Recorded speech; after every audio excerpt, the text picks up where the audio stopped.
Assalamualaikum warahmatullahi wabarakatuh. Selamat pagi, selamat siang, dan selamat malam semuanya.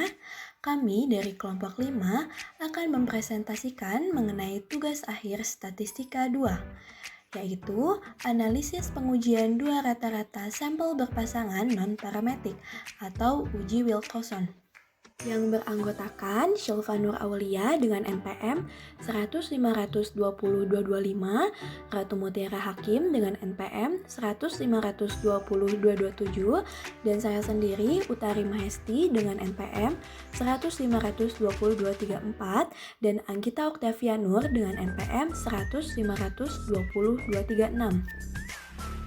Data yang kami gunakan berasal dari skripsi yang berjudul Psikoedukasi Perilaku Bullying dengan pendekatan level kelas terhadap pengetahuan mengenai perilaku bullying pada siswa-siswa SMK Kristen 2 Klaten. Penulisnya yaitu Amelia Noviani Armining Tias, institusinya yaitu Universitas Sanata Dharma Yogyakarta, tahun terbitnya yaitu tahun 2014. Penelitian ini bertujuan untuk melihat sejauh mana sebuah program psikoedukasi bullying dengan menggunakan pendekatan level kelas berpengaruh terhadap pengetahuan mengenai perilaku bullying pada siswa. Subjek penelitian ini merupakan remaja berusia 15-17 tahun. Sampel penelitiannya adalah 57 siswa dan siswi dari SMK Kristen 2 Klaten di kelas 1. Jenis penelitian ini adalah pretest post-test control group design. Metode pengumpulan data yang digunakan dalam penelitian ini berbentuk pertanyaan multiple choice mengenai perilaku bullying. Selanjutnya, di sini terdapat bentuk tes yang digunakan untuk mengukur pengetahuan siswa mengenai perilaku dari bullying. Kemudian terdapat data pretest dan posttest mengenai pengetahuan bullying siswa dan siswi kelas 1 SMK Kristen 2 Klaten. Berikut adalah tutorial memasukkan data dan mengolah data untuk uji rata-rata dua sampel berpasangan non-parametrik menggunakan JASP.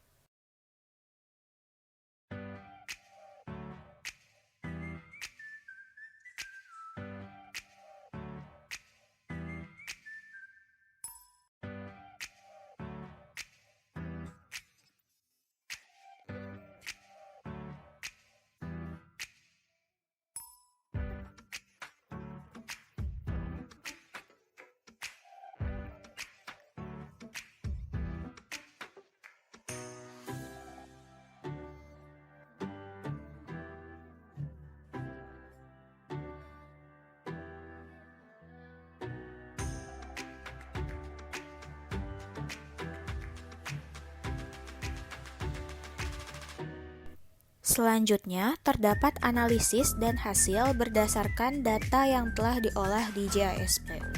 Berdasarkan hasil analisis deskriptif, data di samping sudah tervalidasi dengan jumlah 57 siswa tanpa terdapat missing.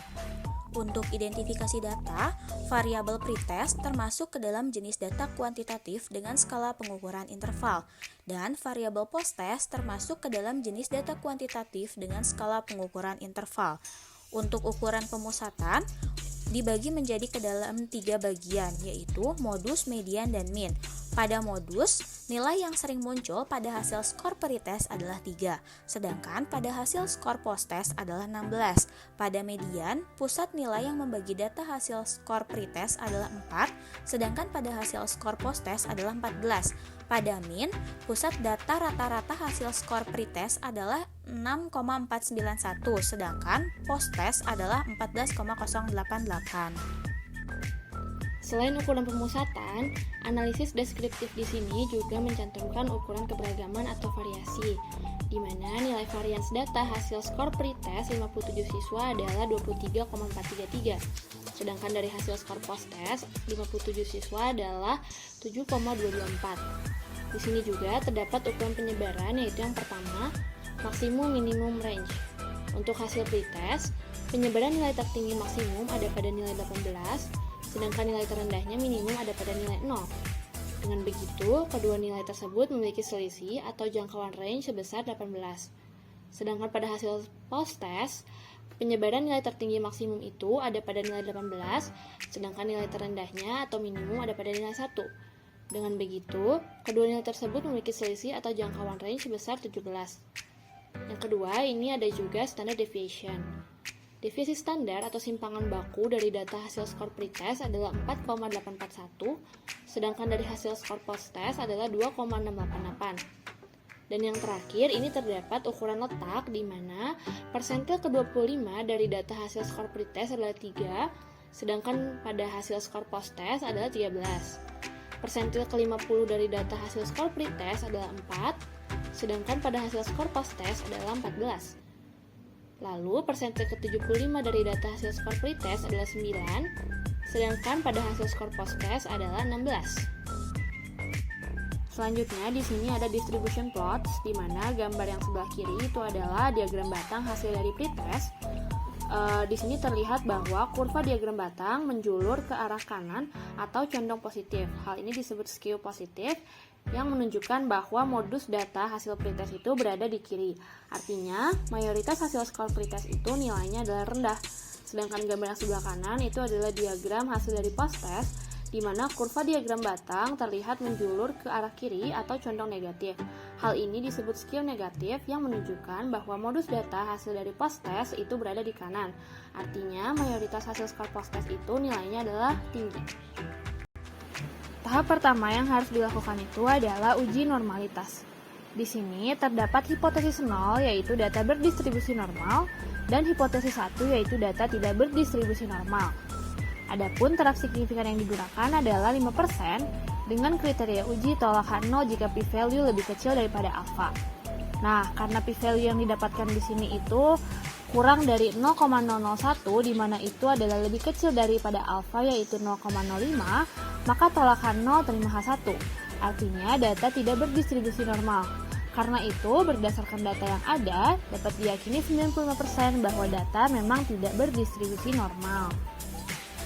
Nah, karena tadi hasil dari uji normalitasnya itu adalah didapatkan bahwa data tidak berdistribusi normal, maka nantinya uji hipotesis yang dilakukan itu adalah secara non-parametrik menggunakan metode uji Wilcoxon yang bertujuan untuk mengetahui apakah dengan diadakannya program psikoedukasi itu dapat menambah pengetahuan bullying pada siswa atau tidak.